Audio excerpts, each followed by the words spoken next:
सुनील बहुत जल्दी में था। राखी फिर से उस पर गुस्सा कर रही थी कि वो बिना टिफिन लिए ही दौड़ता भागता ऑफिस क्यों जा रहा था, पर सुनील के पास उसे जवाब देने तक का वक्त नहीं था। उसकी एक बहुत खास मीटिंग जो थी, आज वो अपनी मीटिंग के लिए बहुत एक्साइटेड था क्योंकि इस मीटिंग से उसका प्रमोशन होने वाला था। ऑफिस जाते वक्त रास्ते में उसने कुछ ऐसा देखा जो उसके लिए किसी बहुत बड़े झटके से कम नहीं था। सामने से उसकी साली आयुषी आ रही थी। वो तो आयुषी को देखकर स्तब्ध भी रह गया। एक मिनट के लिए तो वो अपनी मीटिंग तक भूल गया। आयुषी बहुत खूबसूरत लग रही थी, इतना ज़्यादा तैयार होकर न जाने कहाँ जाने के लिए निकली थी। सुनील को कुछ अजीब लगा, उससे रहा नहीं गया, इसलिए उसने आयुषी को रोक कर बात करने की सोची, लेकिन जब तक वो उसे आवाज़ देता तब तक वो किसी और से बात करने में व्यस्त हो गई। एक लड़का था जो पहले से उसका इंतजार कर रहा था। आयुषी पैदल आई और उसकी गाड़ी पर बैठकर निकल गई। ये नज़ारा देखकर सुनील के तो होश ही उड़ गए। मीटिंग में अभी भी थोड़ा वक्त था, इसलिए उसने आयुषी का पीछा करने का सोचा। पीछा करते उसने जो हरकतें देखी वो देखकर उसे यकीन हो रहा था कि वो अपनी ही साली को इस स्थिति में देख रहा है। आयुषी ने उस लड़के को कसकर पकड़ लिया था और दोनों आम दोस्त से कई ज्यादा लग रहे थे। गुस्से के मारे सुनील का खून खौल रहा था, लेकिन वो चाह कर भी अभी कुछ नहीं कर सकता क्योंकि उसे पूरी सच्चाई तो पता ही नहीं थी। आगे जो हुआ उसके लिए किसी सदमे से कम नहीं था। उस पर उस वक्त बिजली गिर गई जब आयुषी उस लड़के के साथ एक होटल में बाहर आकर रुक गई। दोनों उस होटल के अंदर चले गए। सुनील खुद को संभाल नहीं पा रहा था, उसे अपनी आंखों पर यकीन नहीं हो रहा था, इसलिए उसने अंदर जाकर पूरा सच पता करने की ठानी। ऑफिस मीटिंग के लिए कॉल आ रहा था, तब उसने अपने एक दोस्त को एक्साइटेड का बहाना बना लिया और मीटिंग को कुछ घंटों के लिए आगे शिफ्ट करवा दिया। और आगे वही हुआ जिसका उसको डर था। उसे यकीन नहीं हो रहा था कि उसकी इतनी भोली भाली साली पढ़ाकू इस तरह हरकत कर सकती है। वो उस लड़के के साथ होटल के कमरे में चली गई। यह एक बहुत बड़ा झटका था सुनील को लगा। वो राखी को फोन करके यहाँ बुलाए, लेकिन फिर उसने सोचा कि राखी भी ये सदमा सहन नहीं कर पाएगी और गुस्से में आयुषी को अगर मारेगी पीटेगी तो बात और बिगड़ सकती है। उन दोनों के कमरे में घुसते ही सुनील ने दरवाजा खटखटा दिया और जब आयुषी बाहर आई तो वह चौंक गई। अपने जीजा जी को इस तरह सामने देखकर वो समझ ही नहीं पाई कि अब उन्हें क्या जवाब दे। वो कुछ कहती उससे पहले ही सुनील ने जाकर उस लड़के की पैंट पकड़ ली। लड़का कहने लगा, भैया मेरी कोई गलती नहीं है, ये तो आयुषी ही जबरदस्ती मुझे यहाँ ले आई।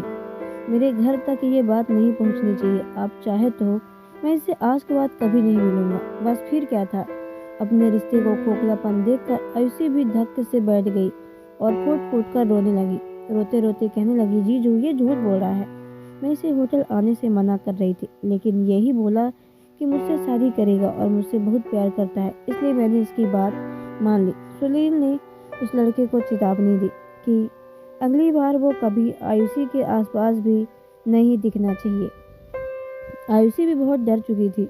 इतना बोलकर उसने उस लड़के को जाने दिया, क्योंकि सिक्का अगर खुद का ही खोटा हो तो दूसरे पर उंगली उठाने का क्या फायदा। उसका मन तो कर रहा था कि आयुषी को 2-4 तमाचे जड़ दे, लेकिन खुद पर काबू कर लिया। आखिर अपनी साली को इस तरह किसी होटल के कमरे में पकड़ना कोई छोटी बात तो नहीं थी। आयुषी रोती बिलखती रही कि वो उस लड़के से सचमुच प्यार करती थी और उसने उसे धोखा दिया। दोनों पहली बार ही इस तरह होटल में आए थे और वो खूब मना कर रही थी, लेकिन उस लड़के ने उसको फोर्स किया था। मिन्नतें करने लगी और ये बात घर पर किसी को पता ना चलने, वरना सब शर्म से मर जाएंगे। सुनील एकदम चुप था। उसने बिना कोई तमाशा के आयुषी को होटल से बाहर निकाला, खुद को ऑफिस चला गया और उसे घर भेज दिया। वो सुन्न हो चुका था, उसे कुछ समझ नहीं आ रहा था। आज उसकी साली एक लड़के के साथ होटल चली गई, उसके लिए एक बहुत बड़ा झटका था। वो हमेशा से जानता था कि आयुषी स्वभाव से बहुत भोली है। उसे पागल बनाना किसी भी लड़के के लिए बाएं हाथ का खेल था। प्यार का झांसा देकर उसका फायदा उठाना भी बहुत आसान था, इसलिए वो बहुत चिंता में पड़ गया। उसे ये भी पता था कि साली का चरित्र खराब नहीं है, बस वो उस लड़के की बातों में आकर बहक गई थी, इसलिए अब उसे एक सही राह पर लाना बहुत जरूरी था। मगर कैसे। इधर आयुषी का दिल भी टूट चुका था और वो बहुत डरी थी। अब उसे जीजू के साथ क्या करेंगे कुछ दिनों तक सुनील ने आयुषी से मिलने बुलाया। वो बहुत डरी डरी मिलने गई तो उसने सुनने को मिला कि जिसकी उसने उम्मीद भी नहीं की थी। सुनील एक छोटा भाई था विशाल, जिसकी अभी अभी नौकरी लगी थी। घर वाले उसके लिए एक लड़की भी देख रहे थे, लेकिन किसी ने आयुषी के बारे में नहीं सोचा था, क्योंकि सबको यही लगता था कि अभी तो वो बच्ची है, उसे कुछ बनना है, आगे पढ़ना है। पर जब सुनील ने उसे इस तरह की स्थिति में देखा तो उसे आयुषी की एक अच्छे लड़के के साथ शादी करवाना ही सबसे सही लगा। जब उसने आयुषी को शादी के लिए कहा तो वो हैरान रह गई और उसने तुरंत मना कर दिया। जीजू, अभी तो मैं पढ़ाई कर रही हूँ, मेरी नौकरी भी नहीं लगी है और शादी करने के लिए मेरी उम्र नहीं है। सुनील आग बबूला हो गया और उसने कहा, बॉयफ्रेंड बनाने की उम्र है, कॉलेज बंक करने के साथ होटल में जाने की उम्र है, और तुम कहती हो कि शादी करने की उम्र नहीं है। तुम्हें जो बनना है वो बनना है, पढ़ाई करनी है तो पढ़ना। तुम मेरे घर में भी आ रही हो, कोई रोक टोक नहीं है, लेकिन जब शादी जैसे रिश्ते के लिए मुझे तुम तैयार लगती हो, और मेरे भाई से बेहतर तुम्हारे लिए कोई और हो ही नहीं सकता। आयुषी को अपनी जिया जी का प्रस्ताव नामंजूर था, लेकिन सुनील भी ठान लिया था तो शादी करवा कर ही रहेगा। आयुषी 23 साल की थी और विशाल 26 का। उम्र में भी खास फासला नहीं था, इसलिए सुनील ने सबके सामने ये बात रखी। राखी इस बात पर सबसे ज्यादा खुश थी। उसकी छोटी बहन उसकी देवरानी बनाकर घर आएगी, और ससुराल वाले भी बहुत अच्छे थे, इसलिए वो भी चाहती थी कि मेरी बहन की शादी यहीं हो जाए और उसकी बहन का घर इतने अच्छे लड़के के साथ बस जाए। सभी को यह रिश्ता झट से मंजूर हो गया। विशाल भी मान गया, क्योंकि वो सालों से आयुषी को जानता था।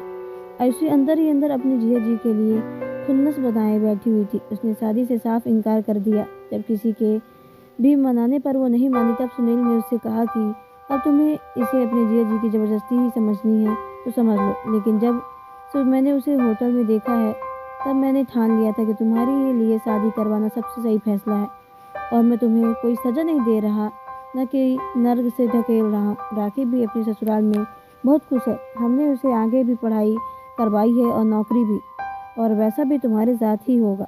विशाल तुम बहुत सुलझा हुआ लड़का है और तुम्हारा कभी दिल नहीं तोड़ेगा। सुनील की जबरदस्ती पर यह शादी हो गई। धीरे धीरे आयुषी भी विशाल को जानने लगी।